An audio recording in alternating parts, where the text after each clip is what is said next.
નમસ્કાર દર્શક મિત્રો, સમાચારની વાત કરવામાં આવે તો અમદાવાદના એલિસ બ્રિજ જીમખાના પાસે આંગણિયા પેઢીના કર્મચારીઓ પાસેથી રૂપિયા 65 લાખની લૂંટ થઈ। અમદાવાદ શહેરના એલિસ બ્રિજ જીમખાના પાસે આંગણિયા પેઢીના કર્મચારી પાસેથી રૂપિયા 65 લાખની લૂંટ થઈ છે।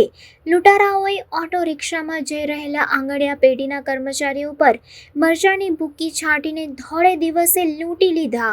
આર કાંતિલાલ આંગણિયા પેઢીના કર્મચારીઓ બપોરે શાકભાજીના વેપારી પાસેથી રૂપિયા લઈને પોતાની ઓફિસ તરફ જઈ રહ્યા હતા ત્યારે એલિસ બ્રિજ જીમખાનાની સામે એક્ટિવા પર આવેલા બે શખ્સોએ તેમના પર પહેલા મરચાની ભૂકી નાખી અને ત્યારબાદ તેમના માથાના ભાગે ઈજાઓ પહોંચાડી હતી। 40 લાખ રોકડ ભરેલો થેલો લઈને ફરાર થઈ ગયા હતા। આ સમગ્ર મામલે પોલીસે વધુ તપાસ હાથ ધરી છે। હાલ આ લૂંટનો આંકડો 40 લાખ હોવાનું પોલીસ જણાવી રહી છે। ઉલ્લેખનીય છે કે આંગણિયા પેઢીના માલિક 65 લાખની લૂંટ થઈ હોવાનું જણાવી રહ્યા છે।